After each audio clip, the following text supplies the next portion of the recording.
നമസ്കാരം. വിവാദങ്ങൾക്കൊടുവിൽ ADGP MR Ajith കുമാറിനെതിരെ നടപടിക്ക് ഒരുങ്ങുകയാണ് സർക്കാർ എന്നതാണ് ഇപ്പോൾ പുറത്തുവരുന്ന വിവരങ്ങൾ. RSS നേതാക്കളുമായി ADGP കൂടിക്കാഴ്ച നടത്തിയതിന്റെ പാപഭാരം ചുമക്കേണ്ടതില്ലെന്നാണ് CPM നേതൃത്വം നിലപാടെടുത്തത്. ഇതോടെയാണ് വിശ്വസ്തനെ കൈവിട്ട് കളയാൻ സർക്കാരിന്റെ മുഖം രക്ഷിക്കാനും മുഖ്യമന്ത്രി പിണറായി വിജയന്റെ തീരുമാനമുണ്ടായത് എന്നതാണ് പുറത്തുവരുന്ന വാർത്തകൾ. എന്നാൽ അതിനു പിന്നിൽ ചില ഗൂഢാലോചനകൾ കൂടി നടത്തിയിട്ടുണ്ട് എന്നുള്ളത് നമുക്ക് ഈ വാർത്തയിലൂടെ പോകുമ്പോൾ മനസ്സിലാകും. ചുമതലയിൽ നിന്ന് ഒഴിവാക്കാൻ ആവശ്യപ്പെട്ട് ADGP കത്ത് നൽകിയെന്നാണ് വിവരമെങ്കിലും ഇക്കാര്യത്തിലും ഔദ്യോഗിക സ്ഥിരീകരണമൊന്നും വന്നിട്ടില്ല.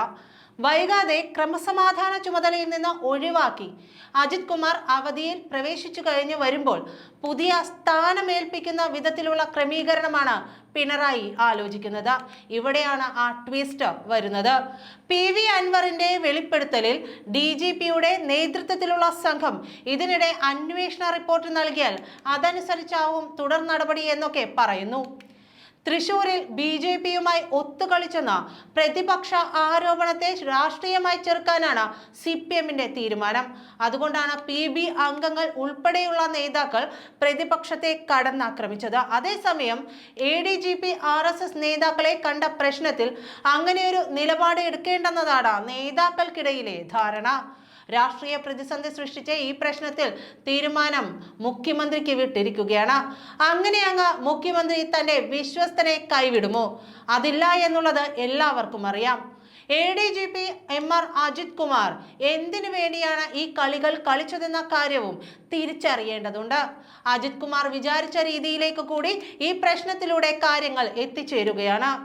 MR അജിത് കുമാർ RSSുമായി പാലമിട്ടത് പോലീസ് മേധാവി പട്ടികയിൽ ഇടം പിടിക്കാനാണെന്ന വിധത്തിലാണ് ഇപ്പോഴത്തെ റിപ്പോർട്ടുകൾ വരുന്നത്. തൃശൂരിൽ RSS മേധാവിയെ കണ്ട സ്വകാര്യ ആവശ്യം ഇതാണെന്നാണ് സൂചന. സ്വകാര്യ സന്ദർശനമായിരുന്നുവെന്ന് അദ്ദേഹം മുഖ്യമന്ത്രിയെ അറിയിച്ചിട്ടുമുണ്ട്.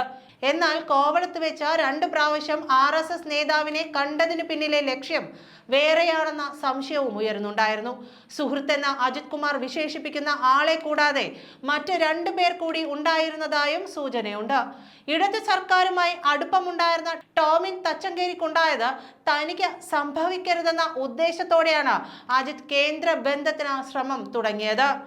അടുത്ത ജൂലൈയിൽ നിലവിലെ പോലീസ് മേധാവി ഒഴിയുമ്പോൾ കേന്ദ്രം നൽകുന്ന 3 പേരുടെ പട്ടികയിൽ നിന്ന് ഒഴിവാക്കപ്പെടാതിരിക്കാനുള്ള ശ്രമം കൂടിയാണിത്. അടുത്ത ജനുവരിയിൽ DGP വിരമിക്കുമ്പോൾ ADGP മനോജ് എബ്രഹാമും ഏപ്രിൽ DGP K പത്മകുമാർ വിരമിക്കുമ്പോൾ MR അജിത് കുമാറും DGP കേഡറിലെത്തും. TK വിനോദ് കുമാർ വിരമിച്ച ഒഴിവിൽ വിജിലൻസ് മേധാവി യോഗേഷ് ഗുപ്ത DGP തസ്തികയിലെത്തിയിട്ടുമുണ്ട്.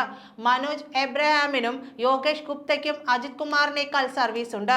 ഈ സാഹചര്യത്തിൽ കേന്ദ്രത്തിന്റെ പട്ടികയിൽ നിന്ന് ഒഴിവാക്കപ്പെടരുതെന്ന ഉദ്ദേശത്തോടെയുള്ള ബന്ധമൊരുക്കലാണ് അജിത് കുമാറിന്റെ നടപടിയെന്നും വിലയിരുത്തുന്നു.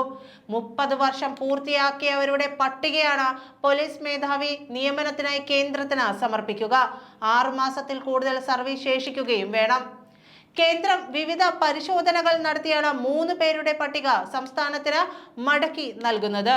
അതിൽ നിന്ന് ആരെ വേണമെങ്കിലും നിയമിക്കാം. 2 പ്രാവശ്യം സീനിയോറിറ്റി മറികടന്ന് നിയമനം നൽകിയിട്ടുമുണ്ട്. ഇതൊക്കെ കണക്കിലെടുത്താണ് MR അജിത് കുമാർ നീങ്ങുന്നതെന്ന സൂചനയാണുള്ളത്. അതേസമയം MR അജിത് കുമാർ RSS നേതാക്കളുമായി കൂടിക്കാഴ്ച നടത്തിയ വിഷയം DGP അന്വേഷിക്കും. അന്വേഷണ റിപ്പോർട്ട് ഉടൻ സർക്കാരിന് നൽകുമെന്നാണ് വിവരം. സർവീസ് ചട്ടലംഘനം, അധികാര ദുർവിനിയോഗം എന്നിവയാണ് പരിശോധിക്കുക. അജിത് കുമാറിന്റെ വിശദീകരണവും കേൾക്കും. ഇതിനു പുറമെ സ്പെഷ്യൽ ബ്രാഞ്ച് റിപ്പോർട്ടുകളും പരിശോധിക്കും.